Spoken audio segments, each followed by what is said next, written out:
Obsessed podcast. We'll be sitting down with a fresh guest each week. Someone who shares the same kayak fishing passion that runs through our veins. We're talking kayak anglers, kayak companies, lure experts. Heck, anyone who's got a story to tell about landing the big ones from a kayak. We're setting our sights on becoming the #1 kayak fishing podcast in the world. You'll get a chuckle, a grin, and hey, maybe even a belly laugh. Because we believe in the power of humor. But above all, we're here to educate and inspire. So, whether you're a seasoned kayak angler or just dipping your toes into this exhilarating world, join us on the Kayak Fishing Obsessed podcast. It's time to reel in adventure, camaraderie, and the joy of the catch. Here's your host, Darren Windle. You fish freaks, welcome to episode number 142 of the KFO show, Kayak Fishing Obsessed. As usual, tonight is going to be a banger. We've got Chad Hoover on the show, and we're going to be diving into one of the biggest questions in kayak fishing. How do you choose the right fishing kayak? And with so many new and used kayaks on the market right now, it's honestly overwhelming for a lot of anglers. Everyone's trying to figure out what's actually worth the money, what features matter, what's hype, what's a red flag on a used kayak, and how to avoid making a super expensive mistake. So tonight, we're going to break it all down from beginner setups to tournament rigs to paddle versus pedal versus motor, stability, transport, you name it. And honestly, what's more important than the kayak itself? That's the person operating it safely. And you can have the most expensive rig on the planet, but if you don't understand risk and weather and cold water or basic on the water safety, things can go bad fast. This is why Chad and I are so passionate about KFAST, Kayak Fishing Advanced Safety Training. This is helping anglers become safer, smarter, and more prepared every time they hit the water. So if you have not yet done so, head over to kfast.co and earn your certification today. All right, folks, this is my favorite segment of the show. Does Wyatt still have a job? I can't pay someone to sing that, so I got to do it myself. Yeah. Wyatt, you still have a job, man? I still have one. He still has a job. I need money to afford all of the stuff right now. What's all the stuff? All the stuff. What's all the show us all the stuff. Do you have it? You have it there? You want the reveal of all the stuff? I want to see the reveal. You got to be able to. Oh my gosh! For those listening in, he has koikis falling all over him. Right, prickly pears actually. Hags. Oh my gosh! This would be like one koiki ball. This is like the cost of one koiki ball right here. All right. Well, that is every color you could ever possibly want, bro. You're not gonna have a job soon. All over the place. I love it. Well, I'm glad you still have a job. I can't believe you do. You fish more than you work, so I'm just proud of you. You're living the dream. Everyone else is like, how's he doing it? He's going fishing tomorrow. When? Not. I don't know what to say. All right, I'm going to bring Chad. He's over here, and I'm sure every time I have Chad on, he is like prepped with something smart alecky to say. So, Chad, welcome to the show. Welcome to the show. What's up, man? Hey, Austin just caught a donkey on one of those fuzzy dice things. Really? Oh, is that the one recently? This past week? That thing was massive. Yeah, well, he just caught a bigger one today. What color was it? What do I need to be throwing tomorrow? Like an hour. He was throwing the green pumpkin color, and all he's doing is slow sinking it into brim beds in 6 to 10 foot of water. So he's probably going to see this and be like, "Dude, what are you doing?" Giving away the juice. Giving it away. We went and looked at a new potential location because we're exploring opening up a retail store and moving to a new headquarters. And so I needed him to look at it. I drug him off the water to look at it. He was showing me pictures of a 22, a 24 and a quarter. The 24 and a quarter was 7.5 pounds, and the 22 was 6.5 pounds. And then he caught a 20 and 3/4 that was almost 7 pounds. So it's like they're crazy. all over the place. Yeah. And but he caught all of them on that dice thing. So I mean, of course, they're blowing up my feed left and right. I'm like, I don't want to start doing that stupid thing, but maybe I do want to start doing that stupid thing. Yeah, I think you want to start doing it because I've watched him now catch 20 fish over 23 inches on it in the last year. All right. So it's kind of one of those like, okay. What color do you need? I have an in, and I'll see Wyatt next week. So there we go. I'll see Austin next week. Yeah, for sure. Actually, Austin might bail. He's got the dog thing. He's what it is he's on big fish and he don't want to leave, but he's got all these other excuses. Plus, he's got a court date for a little indiscretion that he got himself involved in, and then I may not come directly back. So then it might just be me and you, bro. So, yeah. Well, I got my drone guy, Jake, too. He's gonna be joining us. So it'll be good times. Well, I'm excited for tonight, Chad, because I know you, I know myself, and even Wyatt was telling me in the green room, one of the number one questions we get is around the subject of what kayak fishing should I get? And usually it comes across like, I'm 6'2", 140 pounds. What kayak should I get? It's like, bro, there's so many variables here. So let's pull back the layers of the onion here. And Chad, I know that you have sold kayaks, a lot of them in your lifetime professionally. I know that you have promoted. I know that you have reviewed. I know that you have designed and created, been part of large kayak companies to get you to this point. So I really, really look forward to your answers on this. So let's start with this question. And I have a ton of questions. What's the biggest mistake that people make when shopping for a fishing kayak? Trying to keep up with the Joneses before they even start, thinking you have to have everything to get started. Honestly, the biggest mistake, and I've said this in probably 30 videos over my career, I see this a lot, and I couldn't disagree more with people that say save up and buy the best kayak you can. I believe that for your PFD, and I believe that for your paddle. Okay. Here's the thing about fishing and life in general. It doesn't matter how much money you have, you can't buy yesterday. So every fishing trip you don't go on is a fishing trip you'll never go on. So to me, buy a kayak used if you have to. That's a decent price point that holds its value.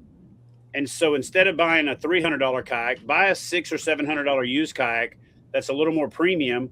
And then in a year, you sell it for $600 or $700, and you basically rented it for the year. Yeah. So the biggest mistake I see people make is buying a super cheap boat or wasting a year of fishing trying to save up for the boat they think they have to have. I literally did a review of the that new Path.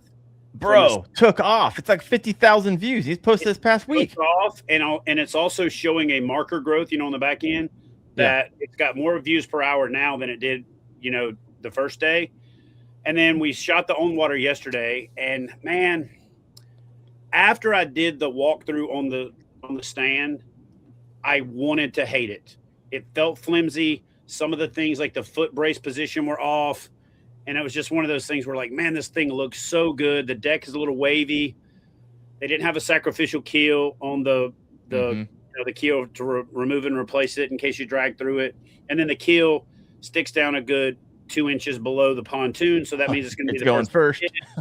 So you're going to wear through it. But if you're going to fish lakes and ponds and you're not really aggressive and you're not fishing so much, you got to worry about losing your job like Wyatt. He's not afraid about losing his job. It's a good value. It's a good value, right? Because it was $800, right? If you haven't watched the video, head over to Chad Hoover's page. It was $800 out of the store because Bass Pro Shop gives a good military discount. Out the door, I was like $778 or something like that. So truly, like under $800. I think it would be a little over $800 with taxes if you weren't military and you didn't get the discount. But out the door, I was $778. I threw a couple of Yak Attack rod holders on it. I threw a black pack on it. I threw a paddle holder, and that was it. And you're under a G. Yeah, man, it's a. Austin was actually making fun of me during the video. He's like, "You got one rod and reel setup that costs more than that kayak. Your paddle costs almost as much as the kayak. He's like, I got 2 lures on my boat that cost as much, all that crap." So, and I think that there's a miss on that boat for motorization. But I personally think you should start, when you go to flight school to be a pilot, they don't start you out flying a jet, right? You start in a prop airplane with stick and rudder and you learn how airplanes fly. I might be a little old school in saying this. I think everybody should paddle first. That's just me. I think you learn more about the handling of the boat, the performance of the boat, and a lot of those things. And you don't have your crutch of your pedals or your motor or any of that. And pedals and motors spook fish. I don't give a flying flip what you say. Oh man, I caught some of the biggest fish in the world. Okay, whatever. But we do these videos where we're like, yeah, this lure's got a little vibrator and it sends out a pulse wave and they can feel Yeah, we eat it up. And, oh yeah, man. And then everybody's like, yeah. And then you're out there fishing in an egg beater that's attached to your hole that's sending out pulse waves. You can't tell me it doesn't spook big fish because I've seen it spook big fish. So to me, I think everybody should start paddling, you know. And there's a lot of really good boats, sub $1,000 right now. You know, when I wrote the book Kayak Bass Fishing, there was like 3 or 4 kayaks that were big at the time. The Ride, the Ocean Kayak, the Ride 135 from Wilderness Systems, the Ocean Kayak Drifter, the Ocean Kayak Prowler, and maybe a couple more. And they were all $1,000. Now there's like better kayaks than that for $1,000, not adjusted for time either. I'm talking about it was $1,000 20 years ago. Now it's sub $1,000 in today's money. So there's never been a better time to get into or be part of kayak fishing, in my opinion. There's more information available. There's more options available. There's more accessories available. I mean, when I started kayak fishing, everything was Home Depot aisle 7, or you would be walking around. Is it 7? Is the whatever the PVC aisle is now. Back then it was aisle 7. Now they got 150 aisles, so who knows? But back then you would walk around looking at, like, I mean, I used to look at my kids' toys and I would cannibalize stuff. Like I cannibalized Austin's soccer net one time because it had a PVC tube on it that I needed to make a Visicar, the first ever stern light that is similar to, was the forerunner to the Visipole or the Visicarbon Pro or all that. And it was just a Princeton Tech light that I had from the military, and I heated the little tube up for his little soccer net. And Dad of the year. The end of it and started sticking it on the back of my kayak. And then, so I cannibalized kids' toys. I went to yard sales just looking for stuff that I could make into kayak fishing accessories. I did every possible crate variation similar to the videos you've done on your website. But there's no better time to be in kayak fishing, in my opinion, than it was great back in the day when nobody was doing it, right? And you had all the spots to yourself and you don't round a corner and there's 3 kayak fishermen in your spot. But from a product availability and innovation standpoint, there's never been a better time to be in it. Yeah. Yeah. No, I like it. Now, you said a couple things I want to circle back on. If you have a question for Chad or Wyatt or myself, go ahead and throw that in the comment section. I will star those and we'll get to answering those. But you said 2 things, Chad, and you choose your own adventure on this. Get a kayak that holds its value. So you can either go down that road. What are the kayak companies out there right now that you were like, yes, this has held its value. It's going to hold its value, and likely into the future will hold its value. Or 2, you said there's a lot of sub $1,000 kayaks. Give me your top 3. Which one do you want? Right now. I would say the RS-117 from Bonafide. Yep. Which I have right now. I was taking it out, dragging that thing through the woods. The Topwater 106 from Old Town. Old Town also has this new boat. It's basically a variation of it called the Lake Walker, which I think might be the dumbest name I've ever seen. But it's a cool little boat. The Lake Walker. The Lake. Why? Do you think that's a stupid name, or is it just me? It's an interesting name. I did get some backstory on where it came from. It's the Topwater 106 made for Dick's Sporting Goods. Right, but it's relatively. There's other words. Lake Walker. Are you going out walking on the lake, or do you just knowing? Is it your Jesus boat? I mean, knowing our buying team, I understand that. I could see that a spin on maybe like they were trying to go after the Luke Skywalker Star Wars angle. It's just a dumb Lake name. Walker. It'll be back to the Topwater next year. They could have called it something else, but anyway. So the Lake Walker is basically the Topwater. Yeah. The New Canoe Flint, solid little boat. And I'll tell you a boat that surprised me lately. And when somebody commented on it, I was like, that boat doesn't have a frame seat and this, all the things that I had put out in that video. And then I looked it up and was like, holy crap, the Moken 12 from Feel Free has literally stepped its game up big time. And it's like $8.99. I mean, it's the same price. And from what I know about Feel Free, because I used to be a dealer for them, their boats are thick. They're actually too thick in many cases. They're so heavy because they're so thick, but that makes them pretty durable. They got the wheel and the keel. They got some other, cool little stuff. They have that stupid proprietary track when everybody else is with the T-Bolt track game. Other than that, so I'm going to look that boat up and try to find one and do a review of it because it stands out on paper, at least, as one of the better boats. And then one that really got my attention because so many people put it in the comments of that video is the Manta from Lifetime. I was like, okay, Lifetime? Like that? Is that the Tractor Supply kayak? I mean, and then I went and looked. And they actually have basketball goal company. Yeah, they actually have a little, and the picnic table company and the folding chair company.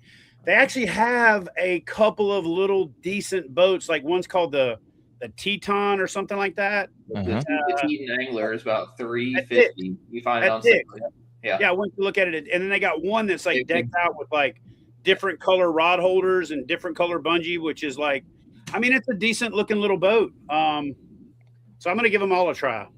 Yeah. I actually liked the Teton whenever I was in it. I was pretty surprised whenever it first came out. I think they were on sale for like $250, and I was like, I need 500 of these boats because I'll sell every one of them. And they've gone up to like $350 now, but still, it's an awesome like sub $500 entry kayak. So cheap, so cheap. It has like a raised seat and everything on it. So, but going back to answer the question you asked, I would say Bonafide. The Jackson Ride is is it the Ride? No. Bite. The Jackson Bite's a pretty decent boat in that price point. The New Canoe, Flint, the Old Town Topwater, and the Perception Pescador Pro 12. I also looked at that at Dick's, and it's a pretty decent little boat.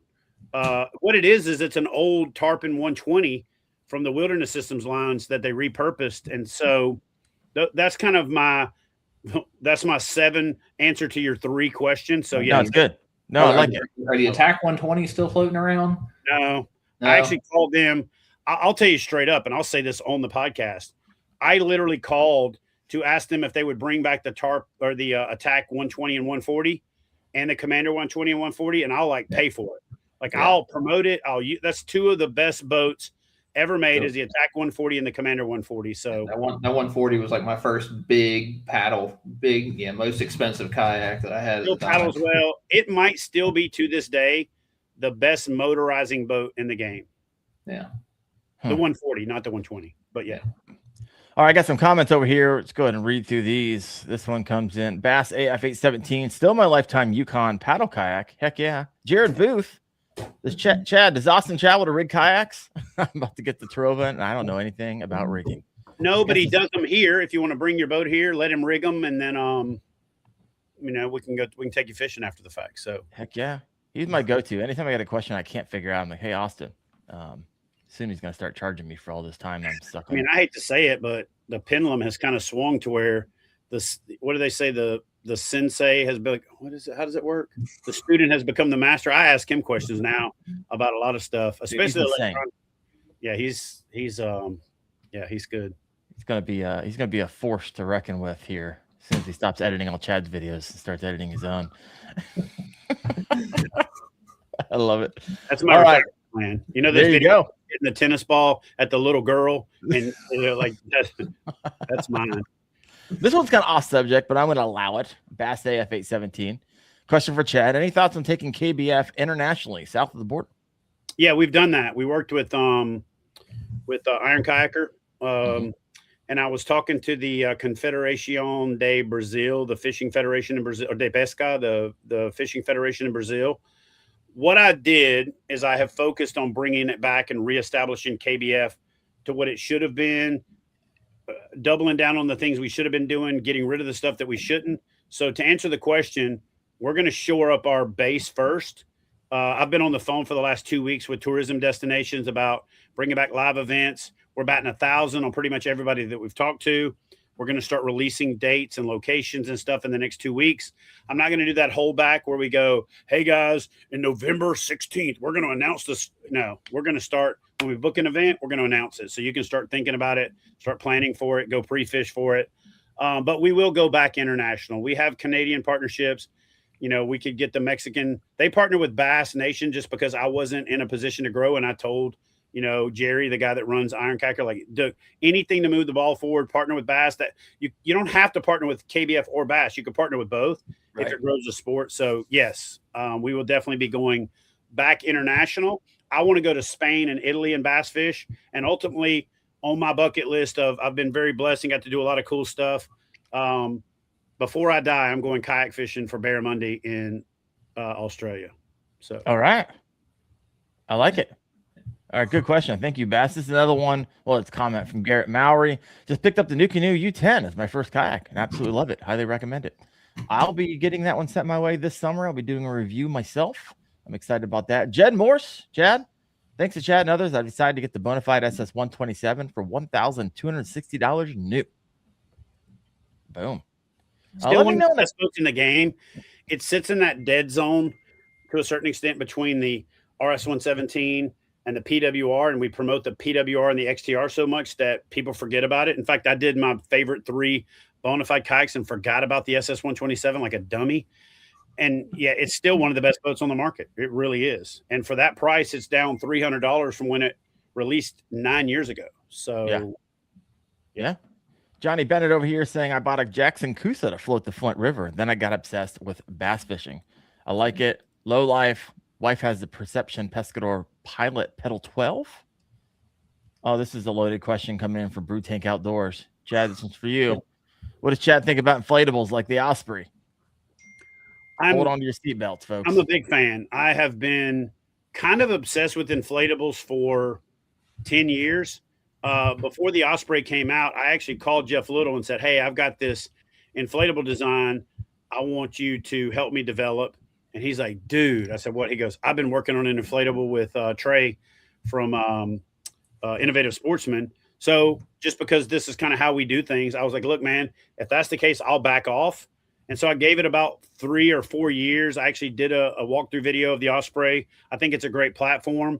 It's kind of at the upper end of inflatables. I'm working on my own inflatable design that's a little bit more entry to mid-tier. Like you can buy it at an entry-level price, but you can upfit it to be more in that mid-tier. So I think the Osprey is a great boat. It performs well. They do better in rivers than pretty much any other watercraft. So, yeah, I'm a big fan of inflatables. I got 3 of them right outside the door right now that I'm putting through the paces. Wyatt, have you ever been in an inflatable? Paddle boards and like low and stuff. I hadn't been in an Osprey or anything like that before. All right. I just got my hands on the Sea Eagle Fish Sup 1210. Is that what it is, Chad? 1210? I think I got that right. Yep. And got into it down in southern Ohio, and that thing, it's just crazy. There's so much room on it. What I loved about it is that a lot of inflatables, you're sitting down in it, but with a Fish Sup, you're up high. Your line of sight is they got a pontoon insane. Section. Yeah. And then you can put a seat pedestal on top of it. You're literally halfway standing up. It's stupid. I let my buddy fish out of it for a day and a half. And I was just jealous because he was spotting bass and catching them because they're on beds, and I couldn't see them because of my line of sight. So it was pretty sick. So I look forward to getting some more time in that. It doesn't have initial stability or secondary stability. It's just got stability because it's just flat. You know what I mean? Man, it goes across the top of hydrilla and lily pads and stuff like that, like no other watercraft. It's pretty bad to the bone. It's unfortunate they're sold out now and have to wait for the repop of the next wave to come in. But that gives us an opportunity to make a few tweaks. When I say we, I mean Sea Eagle, because I partner with Sea Eagle to develop the boat that I want. And then simultaneous with that, I've gotten a few other of their boats, including a boat. All the knuckleheads that keep commenting in my comment section, oh, just buy a boat. So I did. I just got a boat. Now I got a boat and a little 9.9, and we're about to let her rip and see what happens. I like it. All right, let's switch gears just a little bit here, Chad, because I've done some videos. It's been probably a couple of years since I posted these videos, but it was important in that time in my life because I couldn't afford a new fishing kayak, right? It just wasn't in the budget at the time. And so I really had to do my research on finding one on the marketplace, in Facebook Marketplace. And I bought them. I've driven a couple hours, I think both times, got my Native Slayer Propel 10 and got my Bonafide P127 all off Marketplace. It was awesome. However, there are some risks when buying used. And so I wanted to kind of walk through that. If someone is thinking, you know what, I want to get into fishing kayak, I don't want to pay MSRP, not my budget, and I just want to get a little better kayak than what I would buy new. What are some things that people should inspect before buying a used kayak? Like, what are some of the could be hidden if you don't know what you're looking for? So I used to take used boats in trade when I owned Hook One. There we go. And I learned a couple of really cool tricks. The number one place you're going to find damage is your scuppers. It's just the number one place to find. And it's also the number one place that may not be repairable unless you really know what you're doing. So this trick comes from testing fishing guides. And so what you do is you put a little load on the seat and you take a Q-tip and you wipe it around the entrance of the scupper and then just down inside the tube. And if you sit on the boat and that crack opens up, that Q-tip will catch on that crack and it'll pull a little bit of the fiber. You want to take that Q-tip and kind of turn it. Yeah. In fact, I knew you were going to ask something like this. So I actually have some Q-tips here ready to tell you this tip. So just take your Q-tip and kind of hold it and then just spin it backwards to where it kind of puffs up the actual cotton a little bit. Yep. And then just kind of puff it up like that. And then just wipe it around the scuppers and it'll literally pull off, like that if there's a crack. And it's the number one thing that you're going to the other one is a weak hull or a thin hull. You could take a really high beam flashlight, put your head down inside it and shine it, and you can kind of go up and down the boat and you'll find really thin spots. You could actually get a thickness meter. They're not really expensive, and they're like $75 to $100. That's same ones that the kayak companies use to see if there's any run problems in the mold, and you can kind of go over the boat looking for thin or weak spots. And then cracks in the seat area. Most of your cracks are going to come from the seat area. They're going to come from, people falling down on the back of the boat. And then the entry of the keel. If you ever watched any of my how to launch a fishing kayak videos, the number one thing that people do wrong is they set the boat on the ramp with the keel centered. So you're high centered and, wobbly.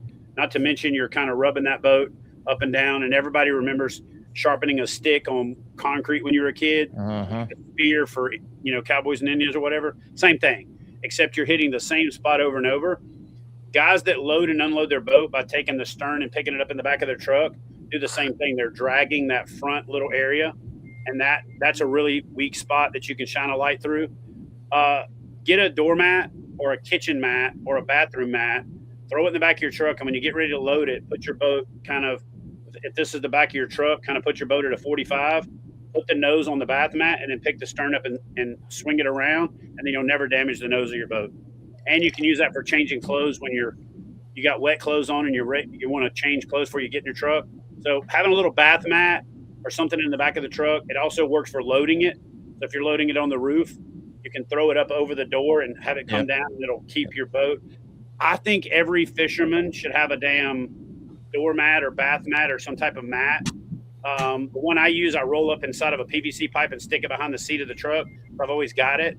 I don't think I've ever even really talked about it except for in my how to truck bed load a trailer or a kayak, and I haven't done that in probably 5 years. But the big ones are looking for cracks around the seat, looking for cracks around the scupper, excess wear on the hull, and the number one spot on the hull, other than the back of the keel, which will be pretty obvious, is that entry, right where that boat hits. And it's one of the harder places to fix. So, yeah, those would be the major ones to look for. So when you got you ever get people trying to pull one up over on you? Like they knew something was up and you're like, hey, found that. Oh yeah. I used to have trades where people would bring the boat in and ask me for a trade. And then I'd get so I had a cover that would go over the cockpit, and I'd stick a light in there and turn it on and then turn all the lights off, and all your weak spots are going to shine like a diamond in a billy goat's ass. So you couldn't really ever get one over on me. Not to mention I have another trick. I don't like to tell people this one. So you can't show up to somebody's house and do this, but you take a wood rod dowel that fits the scupper perfectly, and you stick it in there and you have a little bit of leverage, and you just kind of move it around like you're churning butter. And as you're putting a little bit of pressure on it, you'll see if the cracks open up. 90% of the time, the reason people can't find cracks in their boat or that inexplicable water's coming in is because when you're sitting in the boat, you compress the hull, and that crack in the scupper opens up, water comes in. And then when you get out, there's water in the hole, but you can't figure out where it went in. So that's the number one place. And one of the other tricks I used to do is I would put a strap through the scuppers and around, and then I would cinch that strap down, which would kind of compress the scuppers, and then I could walk around and check, the top and bottom of both, then move it to the next set of scuppers. So there's a lot of little tricks like that. The wood rod dowel, I used to put a rope through the scuppers and put it in a stick and twist it like a tourniquet, just enough to kind of pull it a little bit to open up those cracks if they're there. And that's the same way that I fix them. I would open them up and heat them up slightly, and then when they're tacky, just let it go. And when it goes back together, it's almost like fix-a-flat. It like glues itself back together. But yeah, scuppers, those are the big ones. So if you took in trades often, I'm sure there is well, kind of back to the earlier question, which kayaks hold its value? And so back when you were taking these in for trades, did you commonly see the same brands or same kayaks over and over and over again? I'm curious which ones they were. Now, granted, that said, things could change since then, but nonetheless. We had a kayak called Lassie because it just kept coming back. People would buy it and use it as an entry-level boat, and then about 6 months later, they wanted to upgrade. So then they would bring it back and trade it to get another boat. So about the 7th or 8th time it came back, my partner in the store at the time, Chris Stewart, said, "Man, is that Lassie?" I said, "What are you talking about?" He said, "That kayak right there." I said, "Lassie?" He's like, "Yeah, something just keeps coming back." And I was like, "Oh, dude, that's funny." So we named it Lassie, and it came back 2 or 3 more times. But to answer the question I think you're asking is the ones that came back the most but were good trade value were like the Pescador from Wilderness Systems, the entry-level boats from Jackson Kayak. I always did really well on those. They always kind of stood the test of time.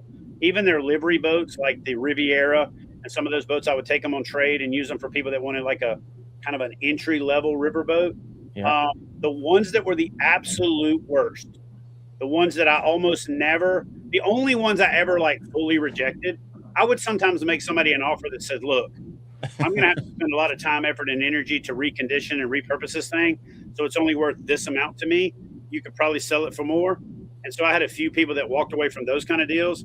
Yeah. The only ones I ever really rejected, and I'm not throwing shade, and I'm actually going to do some reviews of these boats. But the ones that did the least, I'm trying to think how to say this correctly. The ones that didn't seem to stand the test of time were the thermoform boats from Pelican.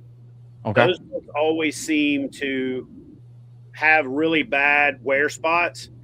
And the downside of those boats is there's not a real easy self-repair type thing. I would do some stuff where I did tenacious tape and did some of those things to repair them like temporarily and epoxy over them to repair them temporarily. But that thermoform stuff is light. It is pretty durable.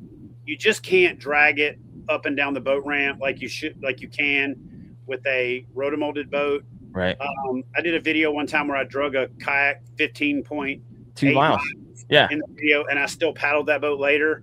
You couldn't drag a Pelican 150 yards without having holes through the hull. So that's probably the worst of the boats that got brought back to me were those Pelicans and Sun Dolphins, and those boats that are thermoformed where they're like sealed down the side. Now, we started talking Sun Dolphins. We all need to calm down about how we talk about the Sun Dolphin right now. I completely forgot about that brand until you just mentioned it. I don't need to forget. To walk out my back door and it's sitting right there. So yeah, those were the ones that were not the best.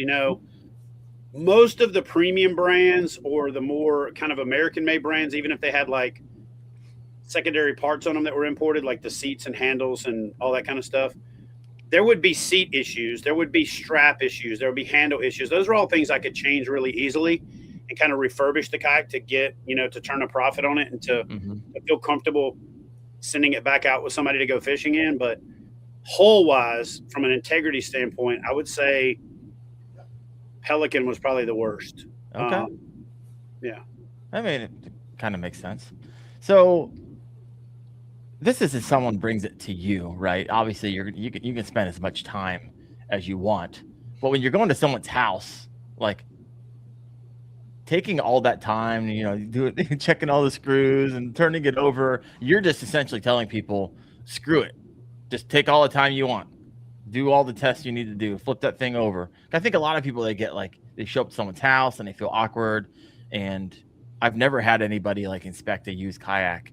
Of course, I'm not going to rip them off, but I've never actually had anybody. There's like, oh, pedal drive works, looks good, I'll take it, and they hand me thousands of dollars and they drive away. And so I've never actually seen someone take a significant amount of time and look at a kayak before buying it. So maybe something you might want to consider doing. So here's a question. I have a thing called that'll help you remember it. You know, when you hear about cars getting damaged, there's this thing called hail damage. Mm-hmm. And so I do hull, accessories, integrity, looking for, you know, cracks and things like that. And then the L is how much lower is the price than the retail price. So if you'll remember the hail principle, when you're going to inspect it, looking for hail damage, is the hull in good shape? What accessories are they including with it? Is there any integrity issues? Again, not just the hull, but like, is the seat frame cracked? Is there major damage? And then how much lower is the price than what you're paying for it? Now, here's something that I don't hear talked about a lot. On a really expensive boat, even in states with not that high of a sales tax, you also got to think about the fact that you save a pretty good chunk of change on sales tax, and the negotiation's always away from retail.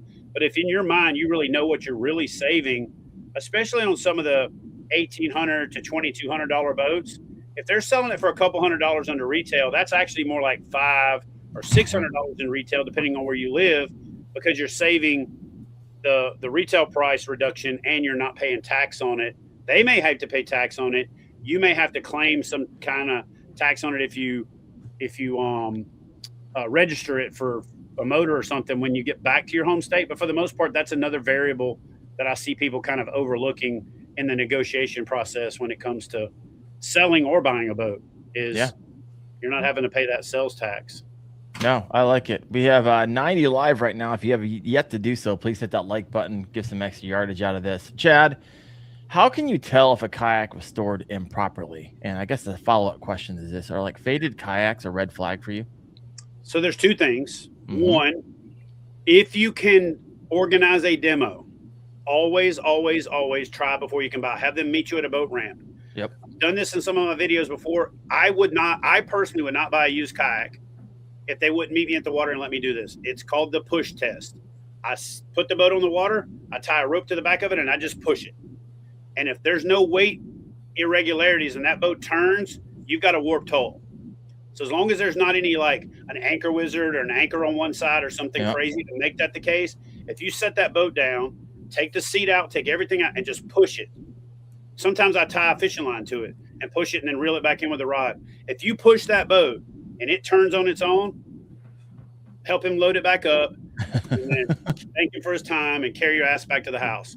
Because when the keel's twisted, it's going to be a nightmare. It is absolutely going to be a nightmare to paddle. It's going to be a nightmare to motor. You're going to sit and spin. Everything about that boat is going to suck.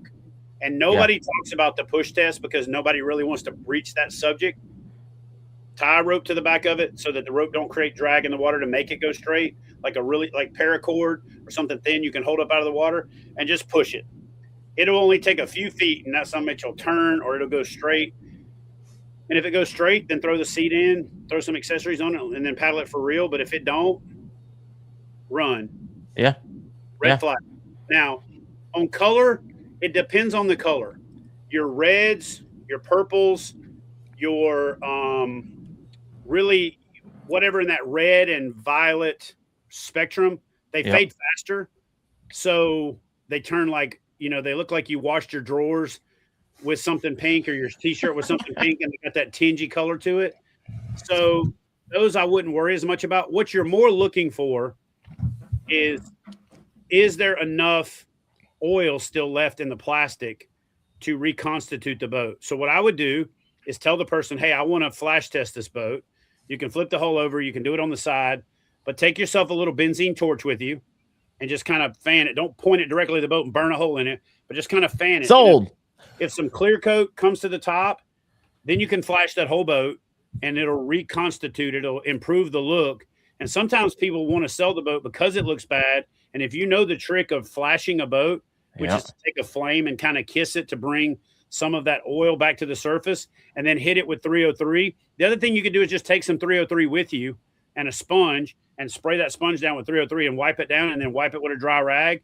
And if that brings the color back, I wouldn't worry about it. If it's grainy, if it's chalky, if it's oxidized, if flashing it or putting 303 on it, if it just soaks up the 303 like a sponge, do that same thing I said with the rope. Help your buddy load it back up and get the hell up out of there, because now it's down to the core plastic integrity is gone. Yeah. So I mean, is it just people are storing these things? Obviously, they're storing them outside. Back to like the keel, if it's going, left or right, and then it's leaving it in hot temperatures and sitting. Man, I'm going to tell you the number one culprit for what I call the twisted keel. Mm-hmm. The twisted keel and a kayak has no sex appeal. You know how they say twisted steel and sex appeal? Well, a twisted keel has no appeal, right? Is people will put it on sawhorses. They put the sawhorses too far apart. And when they do that, then the boat gets some water in it and it kicks off to one side. Now you have the weight on that part of the keel disproportionately. And then what happens is it kind of bends that keel slightly off of center. And, the number one way to store a boat is vertical. And you could argue with me all you want to about whether or not, because every time I talk about it, people go, no, you're wrong, man. Here's the boat. You can argue all you want to. The number one way to store the boat is vertical. Any opinion other than that is wrong. I'm going to say this one more time. The best way and the number one way to store a kayak is vertical. Every other way is secondary to that. And you could argue with me. You'll push a lot of hot air past your nose and be wrong. I'm just being real with you, because there's not a single kayak company in the world that doesn't have all their kayaks stored vertical when they're waiting to ship them. Flat on the deck is probably the second best way to do it. And then with some type of straps that support it, hanging vertical on the wall is another one. Two things you should never do is have your straps or your braces more than 60 inches apart. I don't care how long the boat is. I don't care what the scenario is. 60 inches should never be exceeded, because you're going to get a sag in the hull. I don't care. It's a universal truth. If the boat's 12 feet or if the boat's 16 feet. So you can be smaller than that, or you can multi-strap it. If a boat's over 12 feet, I would want 4 straps on it, literally 4. The other way that you can kill a boat is to put the rope through the scuppers. It seems like the most genius way to do it. It's not going nowhere. And then hang it by that. That's the absolute number one way to jack your boat up, because you're going to compress one pontoon. And then when you get out there, that boat's going to want to turn that direction because that pontoon's a little skinnier. It's like think about it like this. It's like having a little wheel on one side of a bicycle, or a 3-wheeler or 4-wheeler, and then 2 big wheels on the other side. Which way are you going to turn? You're going to turn towards the little wheel. Same thing. So just don't do that. Yeah. But honestly, the biggest reason is that people let water get in them. That water weight is 8 pounds a gallon, man. Mm-hmm. When you store that thing over the winter and just water kind of gets in there or whatever, and it creeps and creeps and creeps, the sawhorse storage method is the worst. Absolutely worst. If you really know what you're doing, you can actually store a kayak on sawhorses. I hate to tell people how to do it, because as soon as I tell them, then I know they're going to do it. But get a wood rod on their gunnels. Get a wood rod down and run it through a pool noodle, and then set your kayak on top of it so that it supports the entire hull. Or get a piece of bar stock, from Home Depot pipe, put it on the sawhorses and put the boat on that so it supports it the full length of the gunnel. That's about the only way I'd recommend it. The other way that I would recommend is storing it on a sawhorse is don't. Like ever. Solid recommendation. Just don't. Why it's like I don't need to ever store my kayak because I'm in it every other day. And I'm not throwing shade at anybody that's done this. These are all things we've all done. I've learned a lot of the stuff I consider expertise now by being the dumbass that did it wrong. Trust me.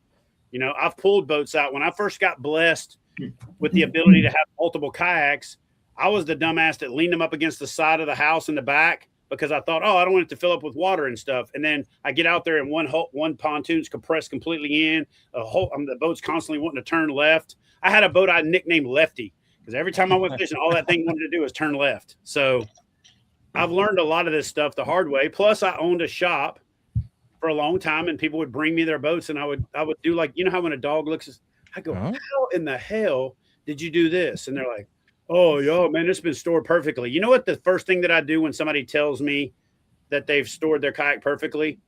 I go to their Facebook because most people take a picture of half the stuff in their life and start scrolling through their photo album, and I can generally find a picture of their boat stored improperly and go, "Nah, dude, here's your culprit right here." You know. Yeah. If you're just chiming in, we are talking about buying used kayaks and what to look out for. And Chad has just dropped a bunch of truth nuggets for us, help you become a more informed buyer out there. Because most of the time, one more really important one. I get this a lot. In fact, in the video that I just released, there are the internet experts in the comment section telling me I'm wrong. You can argue with me all you want to. You're just going to be wrong. A seat is an integral part of the structural rigidity of your fishing kayak. If it is a frame seat, if it's one of them cotton or fabric types that just sit on the boat and you strap it in, not so much. But if it's designed to have a frame seat in it that locks into place, it's designed to have that seat in it. So if you transport it or store it without that seat in there and you compress that boat, you are causing problems that are going to manifest themselves long term. Store the boat with the seat, fold the seat back, cover it itself, put a trash bag around it. If you're going to store it for a long period of time, get some saran wrap and saran wrap it, put some, rat poison in there, put some roach poison in there, put some things in there to protect it from rodents. Mm-hmm. Like I'll tell you straight up, you Google what you spray something with to keep insects off of it. Take a bottle squirter, fill it up half with coffee grounds, shake it up with water and spray your boat down. Bugs won't jack with it. And then there's other things that you can do for rodents that are pretty similar. But store your boat and transport your boat with the seat in it. The number one reason I think so many Hobies cracked is they started putting them on trailers. Yeah. They started taking the seat out to get under the rod box. And they put them on there, and then they ratchet them down, and it squeezes the boat. Then they unflex it and squeeze it, and unflex it and squeeze it, and unflex it and squeeze it. Then when you sit on it, you've already weakened that area, and then it cracks at the feet. I don't think it's just from the feet. I think it's from a combination of how the boats were transported and then adding that pressure to that spot that's already weakened. So transport your boat and store your boat if it has a frame seat with the seat in it. All right. So here's a question I was kind of pondering. What is the lifespan of a fishing kayak if it's taken care of, right? Generally speaking, like you're using it, but not like wildly abusing it. But you store it correctly. You put the 303. You use it like a weekend warrior, and let's say it's a generally upper tier fishing kayak. What are we looking at? I mean, I'm going to get a lot of disagreement on this one, but forever. Your handles, your straps, your seats, some of that fabric, some of that stuff is going to be problematic. If you don't drag your boat excessively, like we do, because we're spoiled and blessed and it's convenient. And we're testing these things. It's what we do for a living. Right? Yeah, exactly. Yeah. And you keep it every 6 months, throw some 303 on it. You don't store it improperly for life. I mean, I've got a boat out there that I bought back from a guy that is the original commander that I gave to John from Yak Attack. And he ultimately gave it to this guy. And this guy found my signature on the inside of it when I used to sign boats when I rigged them, and called me up and said, "Hey, I'm transferring to Hawaii in the military. I can't take this boat with me. Do you want it?" And I bought it back from him. And that boat's 16, 17 years old. Yeah. And I could go paddle it tomorrow. So if properly taken care of, other than maybe the accessories, the seat components, the handles, some of the stuff that could dry rot. Hey, listen, spray your seat down with 303. Drench it 303. Yeah. Yeah. I mean, everything can be protected by 303. There's other similar versions. 303 is by far the best stuff out there. Dry silicone, the stuff that's friction. But yeah, I don't think there is a life cycle. I think it depends on how well you take care of it or how much you abuse it. But if well taken care of, they can last forever. Yeah. Jared Booth 9382 has got a question. He said, "What's 303?" 303 is an aerospace protectant. It was originally designed to protect and manage some of the parts like Lexan that are like cockpit domes and things like that to protect really expensive investments. And then they found out that some of the people were starting to use it to protect their cars, and they're basically using it like armor all. And then I think the light bulb went off, and they decided that there was a commercial application to it, so they made it available to the general public. But it's an aerospace protectant. It's expensive, but it's solid. Expensive, but it's worth. Yeah. And don't spray it and let it run all over the place because you're wasting money. Spray it on a rag, preferably like the what are those rags called? It's like a terry cloth. It's like a good Lord, I got it right. It's not gonna suck up a ton of it. Yeah, and it spreads it really nice. Don't use a sponge unless you're saturating the sponge with it to wipe the whole boat down. That's a great way to do it.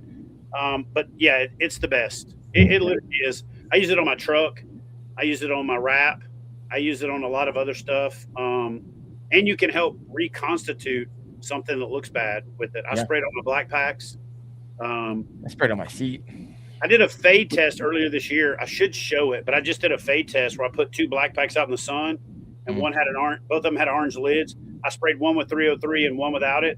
The one with the 303 literally looks like brand new. The one without it looks like a peach color, like a weird, like a weird off orange, like the color that UT fans wear, University of Tennessee fans wear. That you're like, that's not orange. So yeah, 303 is a smart investment for pretty much everything. Yeah, when I bought my hot tub like 10 years ago, the guys installed it. It's like, I wouldn't use anything other than this. And they put down 303. I was like, all right, you guys know what you're talking about. All right. 303 does a good job on your rods are coated in epoxy, or they're infused with epoxy, even if they're natural blanks. Spray your rods down about every 6 months, or spray a rag and wipe them down. It'll blow you away how much damage your rods can get over time from UV damage, but how you can pretty much make it bulletproof with 303. All right. That's a solid tip. Thank you, Chad. All right, let's move on a little. Let's move away from buying a used fishing kayak, and let's talk about, hey, I'm looking just to buy a fishing kayak. I don't need to buy used.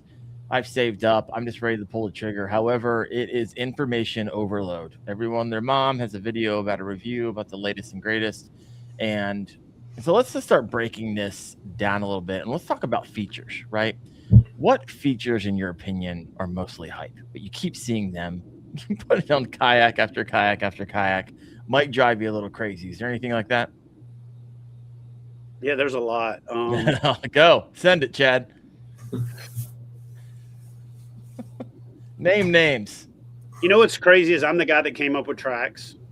Okay. And I think now we've over-tracked our kayaks. There's too much track. What are you going to do with 37 feet of track? You know what I mean? Like, you don't need that much track. You're unnecessarily adding expense, a little bit of extra weight. It's just too much. So I think we've over-tracked the boats. Okay. I think we've overdone the pod thing. And again, I'm the guy that came up with the pod thing. So we've kind of overdone that. I was the guy that came up with traction pads. And I think to a certain extent, we've overdone the traction pads. They're traction pads and they're quiet. I get it that they can be aesthetic, but there's people that treat the traction pads and the foam EVA like Frank's Red Hot. They put that shit on everything. And I guess it's fine, but you're just adding a lot of unnecessary expense to your boat. If you're doing it for it looks bad, just do a wrap or do a decal. But that much traction pad on your boat is still a little silly to me. We've overdone it with bridges, and I'm a bridge guy. I got 2 of them. I got 2 crossbars on my boat. But some of them have just got to the point where they're just retarded. Like, they just don't make no sense to me. Like, you can't even fish around it. You got to like stick out to the side to make a cast, and other than that, I mean, that'd be about it for me. How about cup holders? Because I've always said cup holders are dumb. I've just reviewed the New Canoe Unlimited Max. It has 4 of them. Yeah. Here's where they make sense. If you're putting it in the boat in a place where you need the geometry and the structure because of the angular change, and you might as well put something useful there, it kind of makes sense. But a cup holder that doesn't drain on a fishing kayak is a petri dish for growing like mosquito larvae. It's a petri dish for turning into a little cesspool of algae and other crazy stuff. Oh, It's like flush mount rod holders. It's a breeding ground, and that's where I put my hooks whenever they lose fish. That's when I put them in timeout. It's going to soak up it's going to jack up your cork on your rod handles if you set them there. You're going to go to put your boat on a roof rack or take it off, and you're going to spill, swamp water in your face. I love the cup holders from Yak Attack because you can put it where you want it, but I just think cup holders are they're kind of dumb because most of them are designed for a 12-ounce soda or beer can. My coffee cup never fits in it. Taking a Yeti bottle, a Nalgene bottle, or some type of bigger bottle. So I'd love somebody to make one big enough for that bottle and then go, I think Crescent did on one or two of their boats. Yep. But yeah, I think drink holders are kind of dumb. That's what I love about the Yak Attack trash trap. In your black pack or in your hatch, because if they're out in the sun, shit's like hot in a minute. You know what I mean? Yeah, don't make any sense to me. Yeah, right. Mine's gonna be rod holders. Yeah, the flush mount rod holders always have bugs and larvae in it. I hate flush mount rod holders from the standpoint that if you put them on there stock, then if somebody doesn't like them, they got to go out of their way to take them out and put a delete plate or something. Yeah. If you should include them if you want to include them as a value proposition, and there should be a little note that says, if you can't install a flush mount rod holder, you should take up golf or crochet or some type of other thing in your life, because you shouldn't be operating a motor vehicle to get to the water or out on the water by yourself. If you can't, can we add that to KFast? If you can't install a flush mount rod holder, you should just not do this. Just alienate many people. But I hate flush mounts because by default they're adding. And here's the thing that people don't think about: a flush mount rod holder costs about $6 to $7 retail. Costs about $2 to $3 wholesale or distributor. Mm-hmm.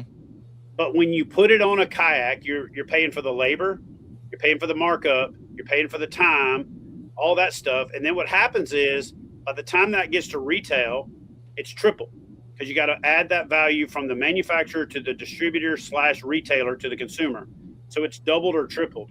So that $20 set of rod holders cost you $80 at retail. That you're going to get rid of and put a delete plate on. Yeah. Or they're they're sticking out from the kayak to make you look like a tuner trawler. You're going to catch them on your back cast, and they're going to catch on every tree you pass. That was one kind of cool thing about the Path, is they were the first relatively inexpensive rod or kayak where the rods were inside the width of the boat in the flush mount. So at least they did that. But I hate flush mounts unless you want them there yourself, and then you can put it there. All right. And I know Wyatt's kind of smiling through the pain right now because Old Town puts more flush mount rod holders on their stuff than anybody in the damn industry. I've had a conversation with them about that. They even put like a forward-facing rod holder on there. Oh, it's to hold your rod. That one I like. That one I like. Yeah, that's what your armpit's for, or your PFD, or just lay the rod down. Come on, man. All right, so let's switch from paddle kayaks and talk a little bit. Let's move into the pedal drive, and then let's move into the motors. And so, Chad, I know you've done a video on this. You call it the pedal drive tax. And so let's walk through what are the pros and cons of a pedal drive system. There's probably a lot of people out there like, hey, you know what? I could do the paddle thing. I don't really want to. I like the idea of pedaling. What would you say to that person? Well, I'm of two minds. One, I hear people talking about exercise and kayaking. You don't get any exercise from paddling a kayak. I'm sorry. If you're going to stay at a pace to get your heart rate above the target heart zone for like 18 minutes, you're going to get into a cardio benefit and you're going to do something with it. If you want to get exercise, a pedal drive kayak is actually real exercise because you're activating the largest muscle group on your body. You're engaging your core. You're doing a lot of stuff that you can truly get a workout from pedaling a kayak. But I think there's a lot of limitations. I love the overused hands-free fishing because I love to video somebody fishing from a pedal drive kayak and then count the number of times they touch their rudder handle in a minute. And they're like, man, that hands-free fishing sure did work out. You touched your rudder handle 26 times in a minute, constantly reaching down and making a micro adjustment. And to me, that's not hands-free. A motor can be hands-free. Your pedal drive, if you're maybe like in a individual cast, can be hands-free, but as soon as you need to make any type of adjustment, it's no longer hands-free. So I think we overhype that. I think that's probably the biggest lie ever told in kayak fishing is that pedal drives are hands-free. Watch a person the next time you're fishing, or think about it the next time you're fishing. If you did the whole drinking game where you like drink every time somebody touched their rudder handle, you'd be unconscious 3 minutes into a video of watching somebody fish. So I would even argue that motors, even with like a wizard, is not hands-free. I can't tell you how much I'm adjusting the propulsion of how slow or how fast I'm going, especially in those windy days, even using a wizard. And so it's just that's because you've primarily the vast majority of your experience has been with a Newport. Once you get this Torqeedo a little bit more in your life, you'll realize you can micro adjust that so low. Or you can. That's what I'm talking about. I'm not talking about Newport. And you can then be hands-free. Like I can fish a bank for a mile and never touch the throttle, never touch the motor, never touch anything. If it's not windy. I've had some rough days. Windy, I'll just set the motor and kind of crab into it. And you can it takes a while to get that where you're using your, like with a motor, I can actually lean the boat. I call it cheeking, put a little butt cheek in. And because the boat is lean, like I was talking about with the big tires and the small tires, because the boat's lean and the prop's lean, it'll turn the boat. When I'm standing up, I run the Torqeedo standing up quite a bit. And I just steer the boat by putting my weight on one foot or the other. And I can fish for hours and touch the throttle 2-3 times. Yeah, I would agree if it's not windy. I've been out on some windy days where I need to keep moving that back and forth. But for the most part, I mean, Chad and I are not saying that it's still less, in my opinion. Yeah, less. Just like a pedal drive is a lot less than if you're paddling. And so that we're getting a little off course here, but 100%. So keep going on the pros and cons of the pedal drive. The reason I call it a pedal drive tax is because boats got bigger to accommodate pedal drives. You know, when you're sitting on a pedal drive and you're doing left, right, you're putting all your weight to one side and then all your weight to the other side. So the boats had to naturally get a little bit bigger. Plus the pedal drives were the most popular for a long period of time. Hobie was the first to step out into that little boat category to where other manufacturers chased that boat big enough to put things like rod holders, horizontal rod holders, in-hole transducers and things like that.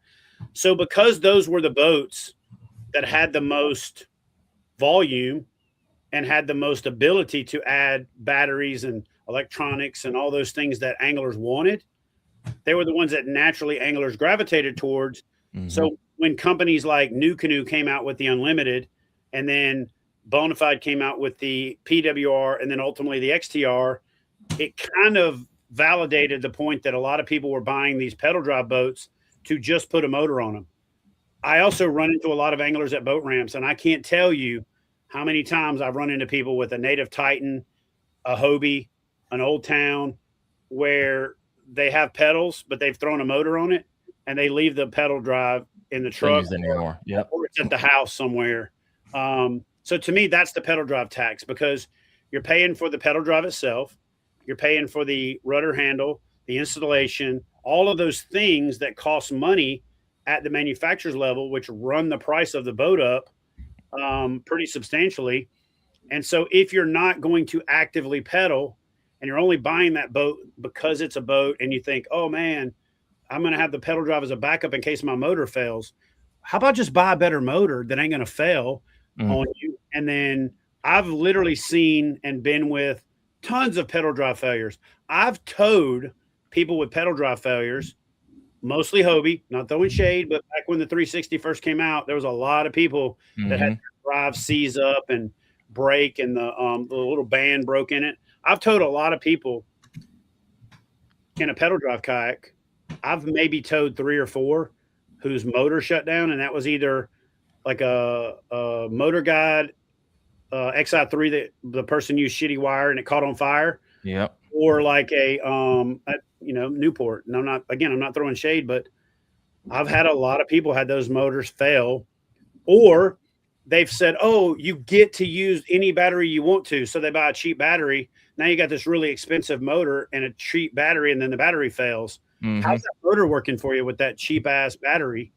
It's not, So to me, with Torqeedo, you get that advanced, lightweight, compact, waterproof, all the technology from torque tracks and your range and your RPM and all that kind of stuff, but you get a more dependable lithium battery. I've been with Torqeedo. I was the first person in the United States to put a Torqeedo on a fishing kayak. Okay. And I've to this day not had a failure except for a motor that I backed into a tree. And I just kind of felt like, this thing's going to eventually fail. But I used it for another 5 or 6 months. I went to a trade show and the rep saw that the head was cockeyed and was like, what the hell happened right there? I was like, I backed it into a tree.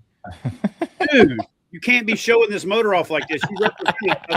I kind of thought it was a cool story. I backed it so much in a tree and I'm still using it. It works. And then I left my battery on top of the truck one time. I was on a boat ramp. I had pulled into the one spot. This guy pulls up. That's not the staging area. The staging area is over there. Literally looked over there. There's a sign that said staging area, but I wasn't going to argue with him because he was real aggressive. So I jumped in the truck and drove away. And when I was turning, I heard it sliding across the roof. And I then saw it in my rearview mirror, hit the parking lot and roll off into the little edge ditch grass thing. I picked that up, put some Gorilla Tape on it. Same thing. I was using it. Torqeedo saw it in a video. Dude, what do you got Gorilla Tape on your battery for? I'm like, well, the little handle thing. It fell off the top of the truck and broke, but it still works fine. They're like, dude, you cannot be using these things like this. And to me, that was just a testament to their durability. So get a better motor. You know what I mean? Instead of paying $2,000 for a backup pedal drive, I'd rather you get like a $99 little tiller handle trolling motor and just stick it inside your boat. There you go. There you go. We have 110 live right now. If you have yet to do so, please hit that like button. So, Chad, you would say the most reliable propulsion system right now is the Torqeedo Ultralight. Now, really quick, there's like in that mid range, which that range is actually getting pretty close to Torqeedo over the years, right? There used to be more of a gap between a Newport and a Torqeedo, but it's getting closer because Newports are getting a bit more expensive. There's not a lot of competition in the kayak fishing space, right? You got Bixby, you have Newport, you have Torqeedo. No, now you got the Garmin. You've also got Move from Power Pole moving in with the most expensive unit. You've got the Lowrance Recon that we're doing the prototype, the final software validation right now. And then you've got Water Snake. I mean, they're all not popular, but there are quite a few. There's the Texas Paddle Company that makes the one that you attach to your rudder. There's quite a few motor options, more so. There's 3 that are mainstream, Torqeedo, Newport, and then whatever bow mount you're using, whether that's the Tarova. And then, of course, I've said this in a video. I'll say it again. I'm not sponsored by them, and they're actually a competition to people I am sponsored by. But the best package, motorized, ready to go out the door, is the Old Town Autopilot. If you don't want to think, if you don't want to rig and order a bunch of stuff and piece part it together, and you want it to be a system, the Old Town Autopilot is a pretty badass system. Actually, the best boat they make, and Wyatt may disagree with this one, but the best boat they make is an MK106. That little sumbitch is a ATV of fishing kayaks. You can get in it. It's got a jet throttle thing, just like a Torqeedo has. The motor's a little bit more up in the hull. It's so wide and short that it floats over the top of everything. I mean, you got to go try to stick that thing. You can run through lily pads and hydrilla and whatever. That might be the sportiest little boat out there in the game. But as far as propulsion reliability, advanced, best weedless prop in the game, all that stuff, best warranty, best customer service, it's Torqeedo, hands down. And it used to make sense. Oh, they're the most expensive. Well, the Garmin Force Current is more expensive than the Torqeedo, and then you still got to buy the battery. So it's got some cool features. I think the wireless pedals are pretty cool, but you pay extra for that. I think the spot lock is hit or miss because, some people are like, why would you ever spot lock from the back? Well, the same reason you put a power pole down in the back. As long as that situation makes sense, I think they should have done a spot lock version and a non-spot lock version so you could have a lower cost, just a motor And they may do that in the future. But yeah, there's a lot more competition now than just Newport and Torqeedo and Bixby. There's some other stuff out there. And I've heard that E-Propulsion's now coming into the game. Jeff Little partnered with them, who is a long time Torqeedo guy, so he's got a ton of knowledge. So it's about to get sporty in the world of what I meant about competition is that, like, it feels like when Newport stops on their price range, Torqeedo then picks up. Oh, and yeah. then when Bixby stops, then Newport kind of picks up. There's not a lot of, and then whenever Torqeedo stops, Garmin picks up. There's not a lot of there's no vertical integration. Yeah, 100%. Right. That's what I Everybody's meant. kind of in their little silos. Like, when's it going to start overlapping? If I wasn't under NDA, I would tell you. Well, there you have it. Real soon. I'll be calling Chad afterwards. I'm just kidding. NDA is NDA. All right. So here's the interesting thing. Oh my gosh, I can't tell you how many videos I see, and it kind of drives me crazy, of what actually makes a kayak stable. Yes. And so many videos of guys get in the kayak and they start rocking it back and forth, like, oh, look how stable this kayak is. That's not the definition of stability. So walk us through, and I'm kind of looking for more like a scientific answer. When people are looking for a stable kayak, what you're not looking for is someone on YouTube getting in a kayak and trying to flip it over. Like, it'll tell you something, but it's not going to tell you the full story. So now we're kind of getting into hull design, right? And so that's kind of where I want you to kind of answer this. Yeah. So I feel like it's an airplane. You guys hear that? What's going on? There's two really different approaches to stability. They're stable by wide, and then they're stable by design. The Jackson Big Rig is a good example of a stable by wide. The Bonafide SS127 is a perfect example of stable by design. The Old Town Autopilot's somewhere in the middle. Okay, the Old Town Autopilot's initial popularity was so popular because the hull's flat, the cockpit's open, and when you sit down in it and you do that sit and wiggle, you feel secure. Okay, that's initial stability. Initial stability is how much the boat wiggles initially. Secondary stability is if you have this hull design that's like a pontoon on the outer side and most of your volume is out away from center line. In a lot of cases, you have a chine line, and that chine line is that line down the side of the boat. Now, there's a chine line, and a chine is an angular change. And then there's a parting line. A parting line is they did a crappy job at the factory of removing that with a parting line tool and then flashing it. But that line down the side is not a seam, and it's not a chine. A chine is an angular change, a hard angular change. And so as a boat gets pushed into the water, let's say that this is the chine, this is the bottom of the boat, this is the edge of the boat, and the top's up here. The more you lean and the more boat you put in the water, the more you angle it, the more displacement you're getting, the more stable it gets. That's secondary stability. So secondary stability is, to me, the most dependable. It's that recovery stability where you get to the side and it goes and the boat pushes you back. It's kind of like if you take a basketball and you start pushing under the water, there's very little resistance in the beginning. So if you started pushing a basketball down, it would be very initially unstable. But the more you get towards like center line of the basketball and you've got more of the basketball in the water, it's really stable because you've hit that secondary stability because you got more volume. So if a boat is initially unstable, meaning it's not sitting in the water to where both pontoons are touching, or the whole water line is down low and you need to lean it over, that designer is trying to achieve better performance, better efficiency, still have the stability if you need it by lowering your what's called wetted surface. Wetted surface, the fancy word for it is coefficient of friction, which basically is a fancy word for drag. So the less wetted surface you have, the less drag you have, the more, again, all things being equal, the more efficient the boat is. You can get into the same thing with CG and, how the boat sits in the water, because, if you angle the boat and then you've got a bunch of wetted surface in the back here, even though you have poor initial instability, you still have a lot of drag. So if you balance all that and you get a really good high center boat where it feels initially unstable, but if you lean just a little bit till you hit that secondary stability, then you're going to have a better performing boat with still having great stability.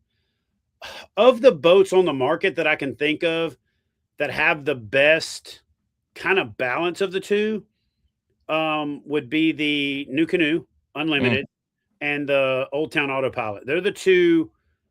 They split the difference between initial stability and secondary stability. Yep. Even like the Bonafide XTR has a little bit of initial instability for better performance so that you can still paddle it. That's actually why he made the deck lower and angled so you could still paddle it from that higher seat and would it be in a wider boat.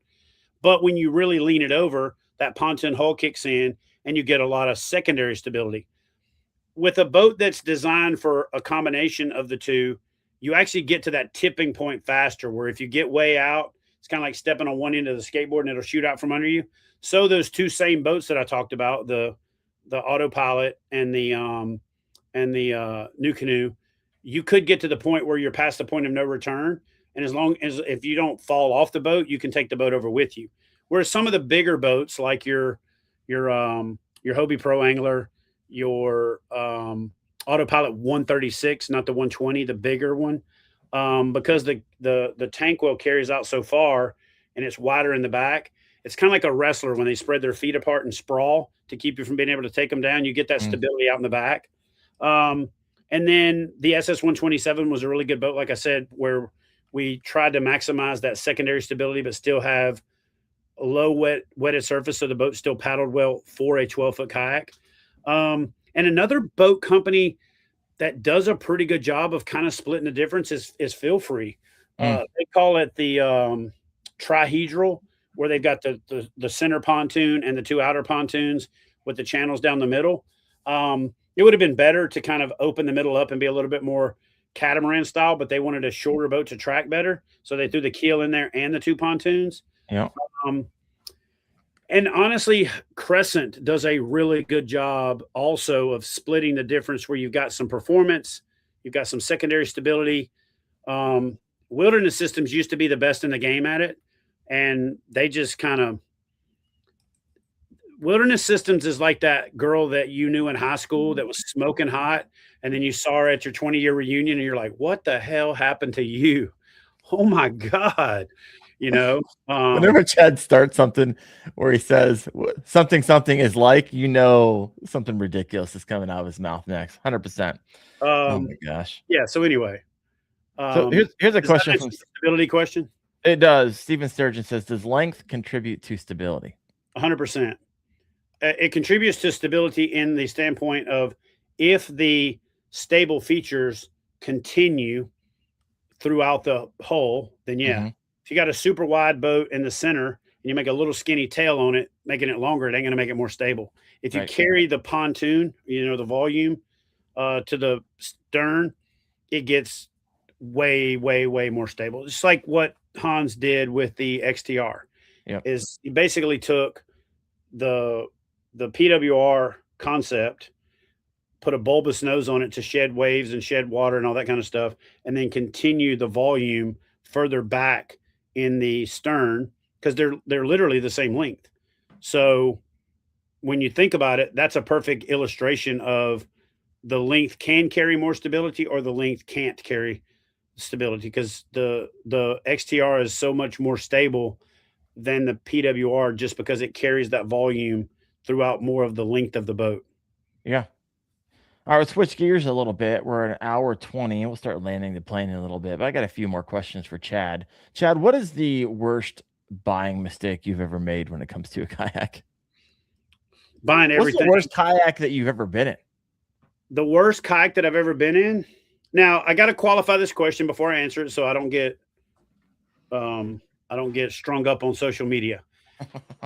So is it the worst just meaning all things being equal, it's the worst, or is it the worst where it's like compared to the hype, how good it could have been, and the amount of misses that were made? Those are two completely different things. So answer them both.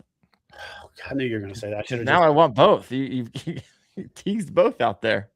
The biggest miss in kayak fishing history, again, what it could have been and what it is the Jackson Nar.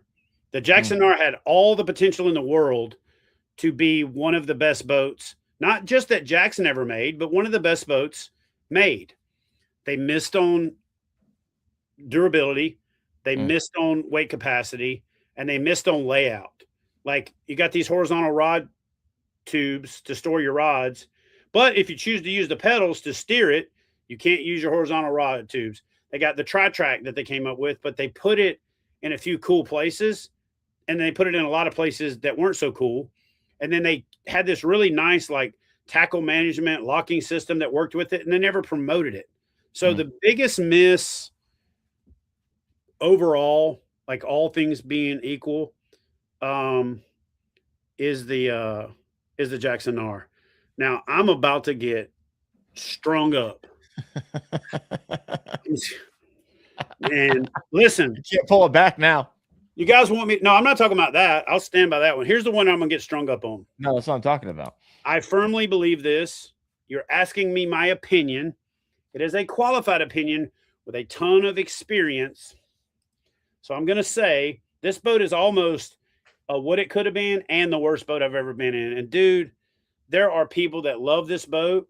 There are Facebook groups dedicated to it. The people that love it. So I know I'm going to get lit up. But the worst boat I've ever been in is the Perception Outlaw. It's the worst. There's so many little things that are just in the, golly, if you would have moved that who tested this damn thing? And I was with Confluence at the time that it came out. Yeah. And I remember they made it to the specs of Academy. And I think what they did is they got on the phone with Academy, and Academy said, I need this and this and this and this and this and this and this. And some cake decorator designer just moved it all around. And it just happens to resonate with a lot of people. And it's at a good price point, and it's more available because it's at a lot of stores across the country. But man, by far the worst boat I've ever been in is the Perception Outlaw.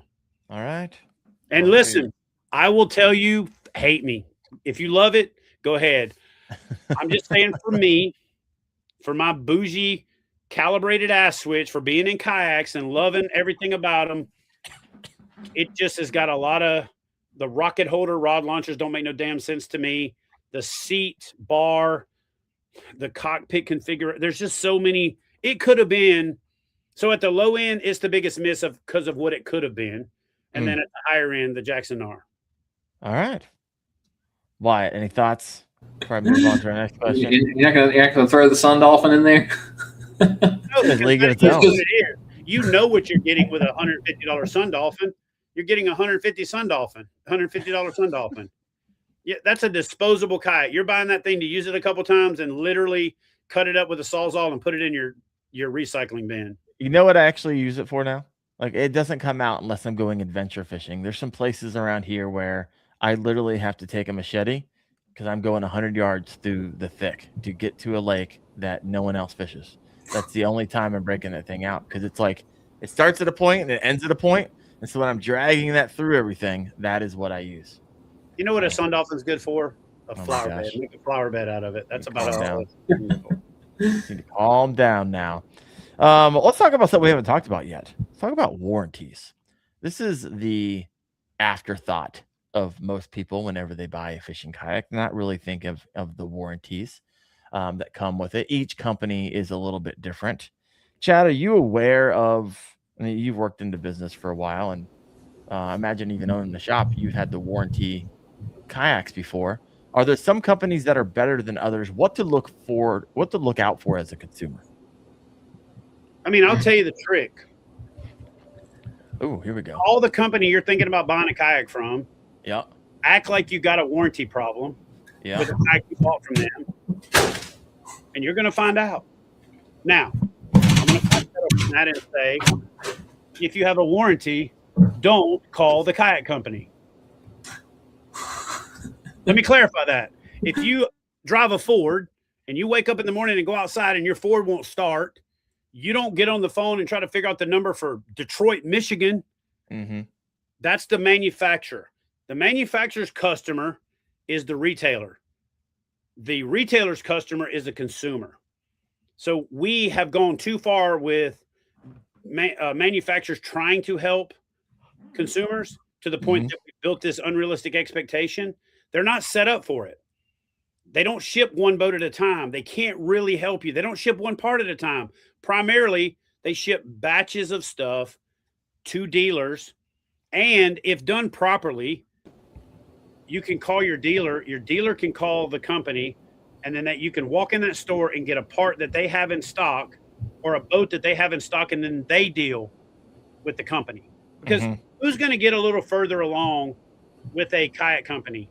The guy that buys $250,000 worth of kayaks from them, or the guy that buys one kayak from them, right? And the guy that calls and says, hey, this is Chad with Hook One. I got a warranty here, and I've got another shipment coming in 3 weeks. Can you piggyback that order on there? And then I'm going to go ahead and give him a boat off the floor. I'll send you the serial numbers. I'll send you the MSO, and then we'll just switch it after the person buys the boat.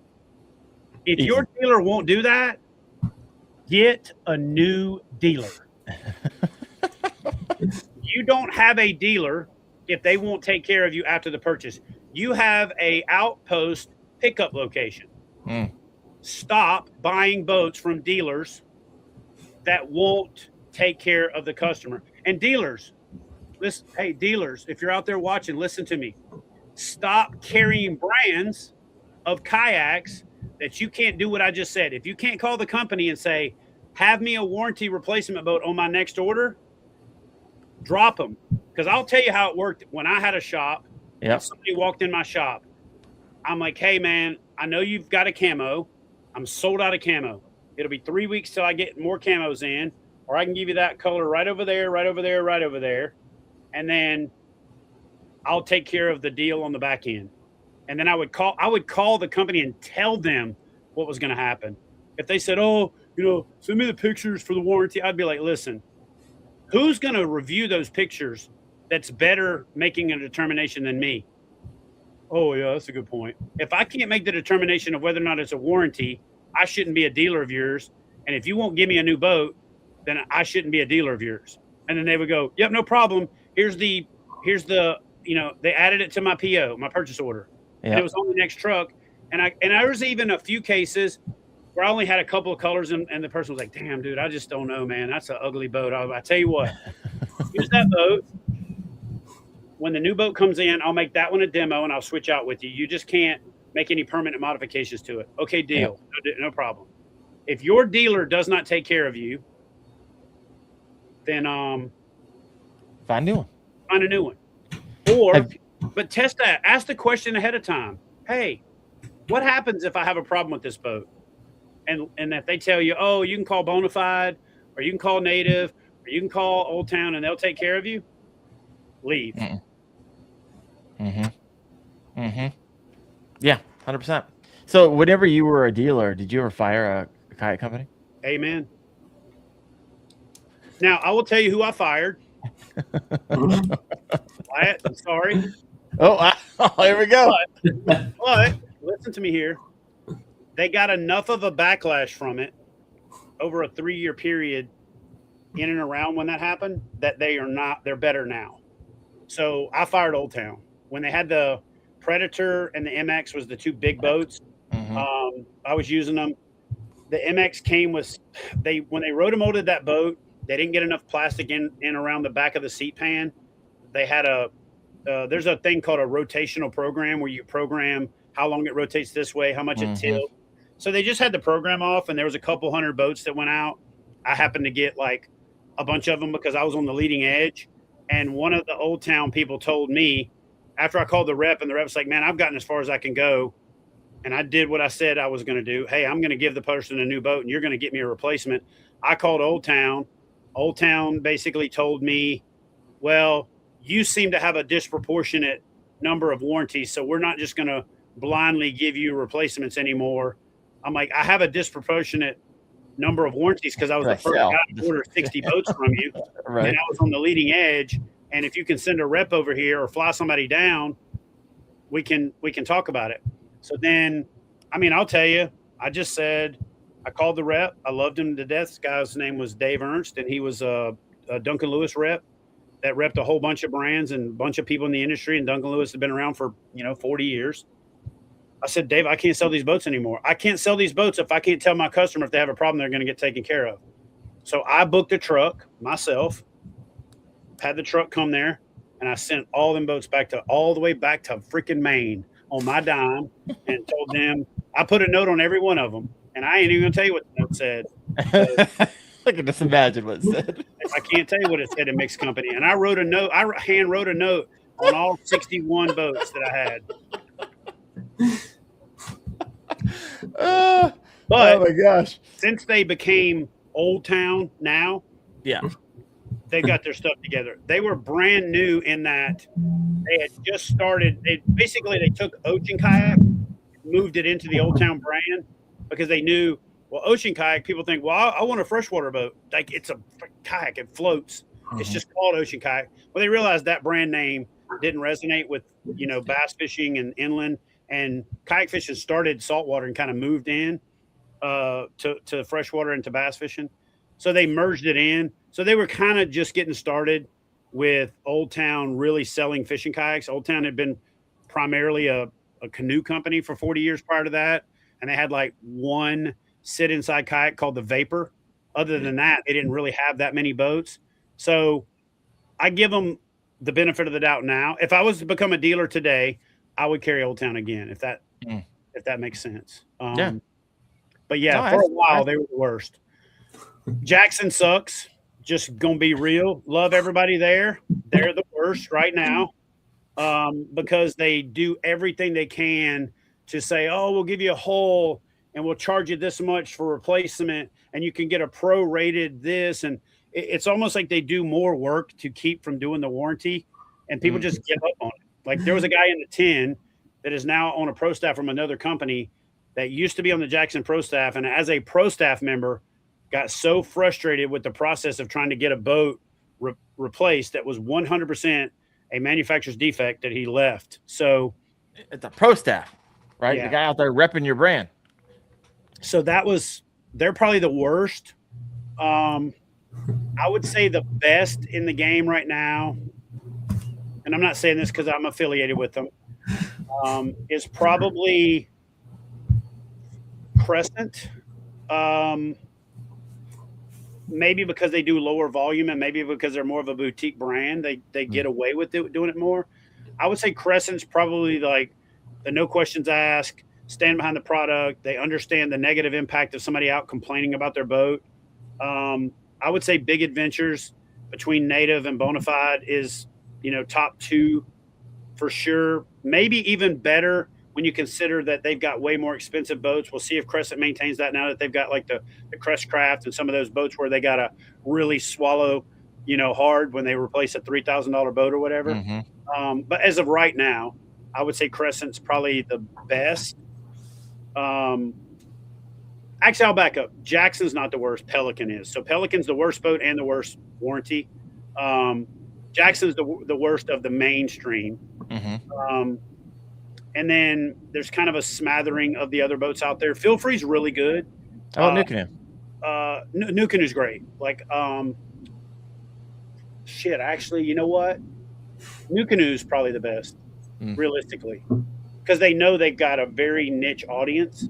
Yep. And any kind of and New Canoe is the most dealer-centric brand there is. They are. Blake's got this hardcore dedication to his dealers, doesn't do any selling outside of that. So I would say New Canoe is up there. They also, have their boats manufactured by Big Adventures now. So they even have a lot more traffic because people are piggybacking their boats on a Bonafide or New Canoe or a Native order. So there's a lot more, back and forth. So I would say New Canoe and Crescent are probably tied for first. Big Adventures is a very, very, very close second, maybe even number one when you consider the absolute volume of boats that they sell, which is going to lead to a lot more false or kind of most of the warranty BS you see is somebody who bought the boat used and wants a full replacement under the terms if they bought it Somebody new. bought it new, right? Yeah. And then they go on the internet and try to make a stink about it. And then when you start pulling the veil back, you realize you're not under warranty. So you're complaining about the warranty that you're not under. Yeah. And which is the risk you took when you bought it. And here's the thing. A lot of people say, oh, they should warranty the boat no matter what. And here's why that doesn't work. And I know a lot of people don't think about this. But if you warranty a boat, no questions asked, what happens is if Wyatt puts his boat for sale on the internet and I go, man, that's a pretty good deal, and I go buy it, and then I just go home and fall on it till I crack it, I get a new boat for the used boat price.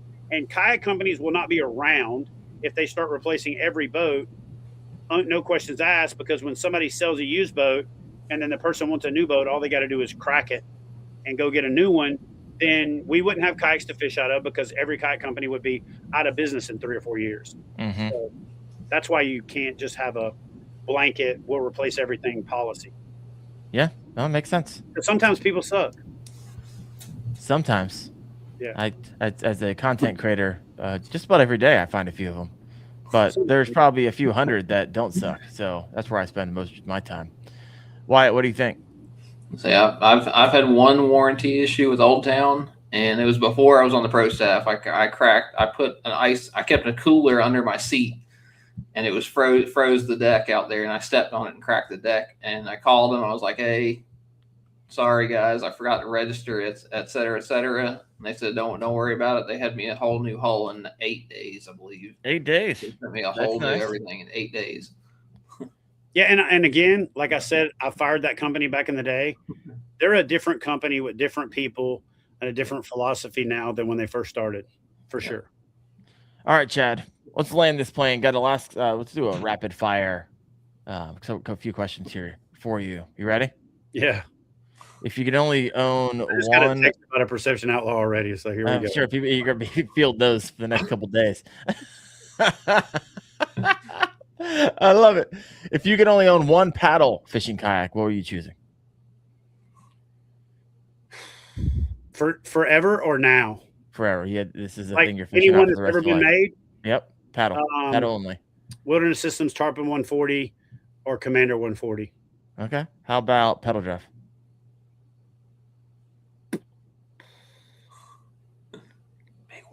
Native Titan X.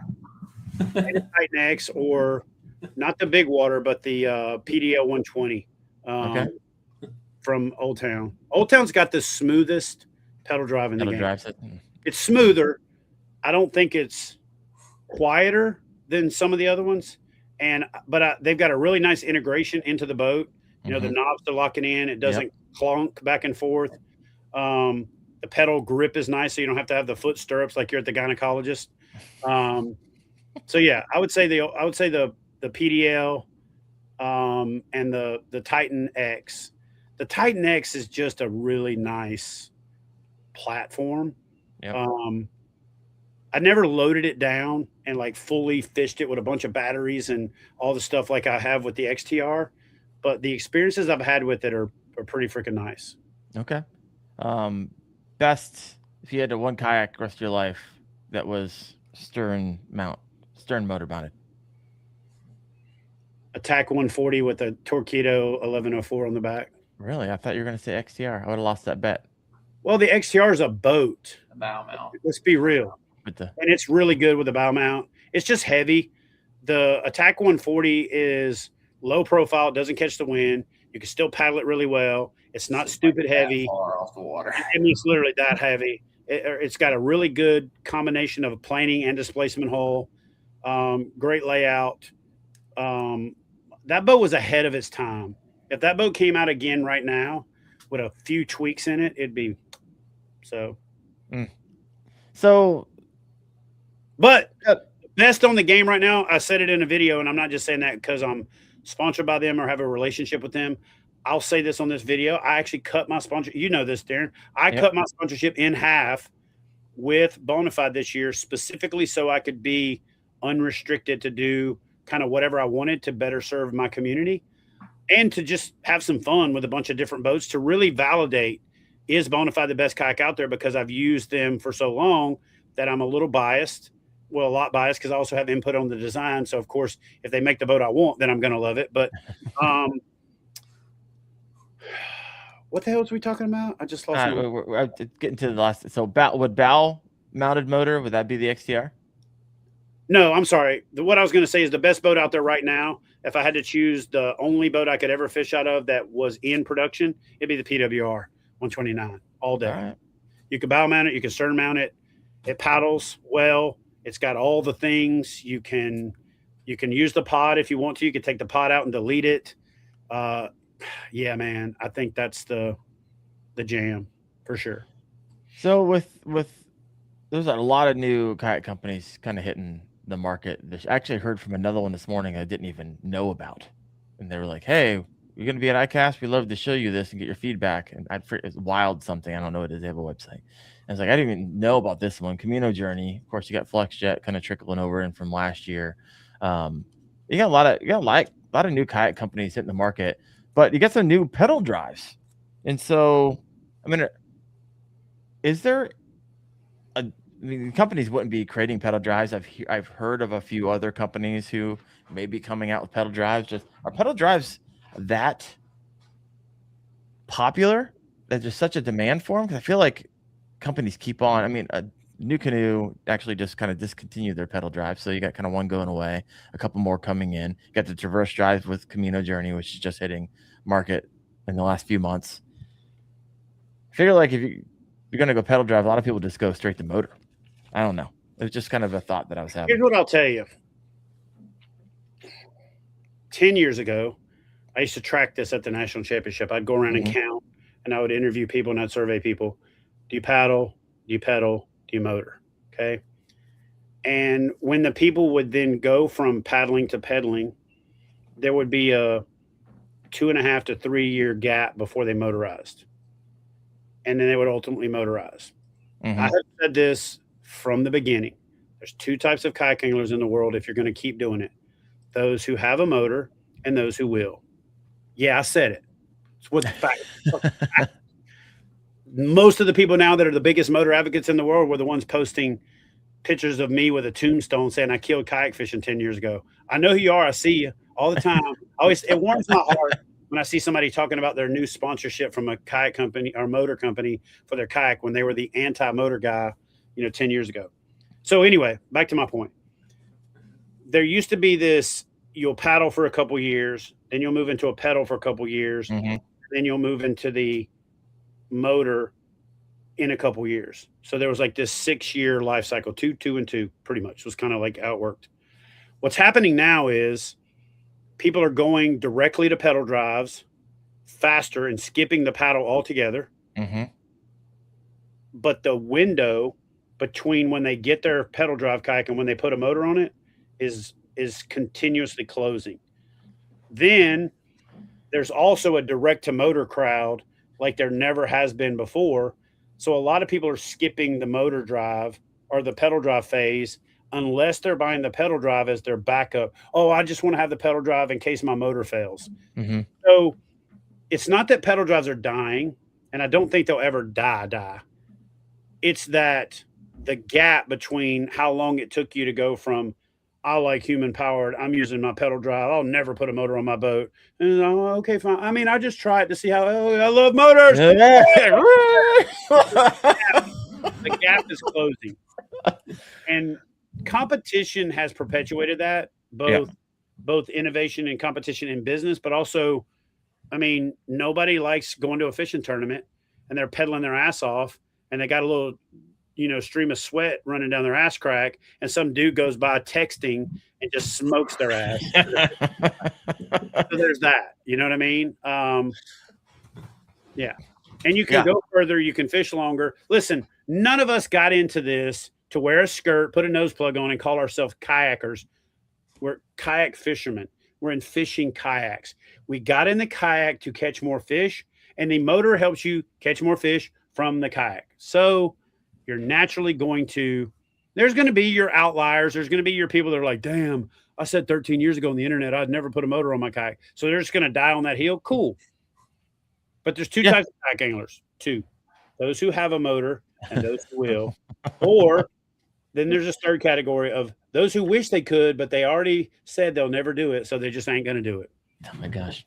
I'm telling you what, once you have a motor, you will not going back, because putting the Torpedo on the back of a kayak and just cruising, it's something else, man. Something freaking else. All right, folks. Well, that is the end of our show. Chad, as usual, thank you for bringing the juice. And I'm excited because on Monday of next week, I will be with Wyatt. I will be with Chad and a smorgasbord of other creators. We'll be down at Santee Cooper at Relaxed Retreat.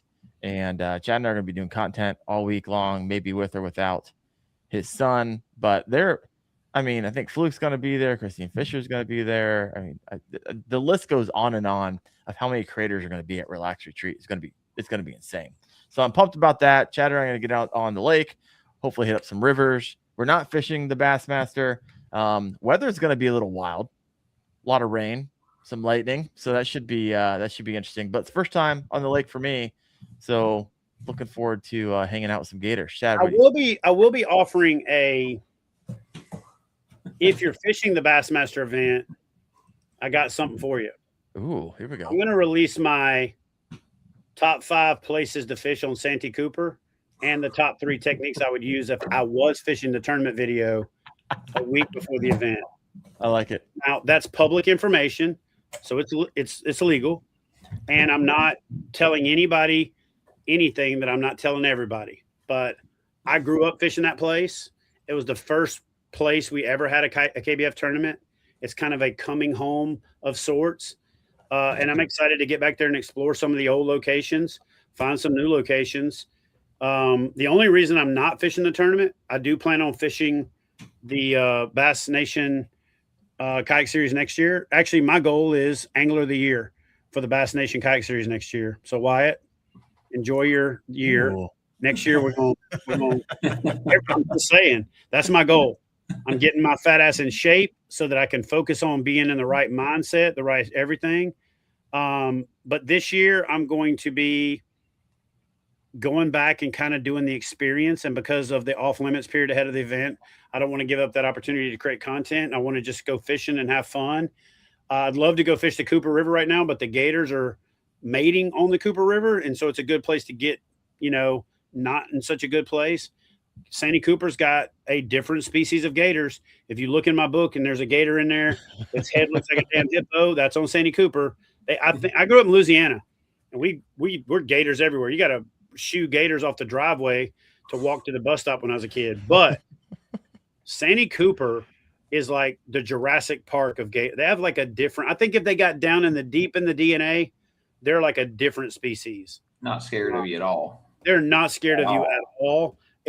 Everywhere I've ever been, a gator will go the other way. Santee Cooper is the only place out of the thousands of places that I've fished over 30 plus years of kayak fishing where I've ever had gators come at me. And the first parking pole that I ever broke was because I jammed it in the face of a gator who was trying to tell me how much he wanted me gone. And I shoved it right down his open mouth throat, and he thrashed and beat it up and broke it. And I went and found the broken half and took it back as a trophy. Look what I had. And they were like, "You shoved it down a gator's mouth? What are you?" So yeah. As long as you respect them, they're mating right now. So if you see a big mud boil and some like nasty looking water, just don't go there. Move on. Don't go to sunny, sandy banks in the middle of the day right now, because they're laying in 2 foot of water, letting that sand reflect the sun back into their. So if they don't want to get up on the bank, they're laying on those shallow, sandy bars. Just stand up and look for a dark spot and don't go by it. Wyatt, you've been coming across them? Oh yeah. In practice, I went through a grass mat and caught a 22 and lost another giant out of it. And I came back in the afternoon. There were like 6 alligators sitting on the grass mat, and I was like, I guess that's yours now. Got my spot. I'm gonna tell you something right now. If you have baby gators, these small ones right now that are yearlings, they're right at a year old, and they like to come after a topwater frog. You might think it's cute to catch that little gator, and it is. It's fun. Oh, look at that.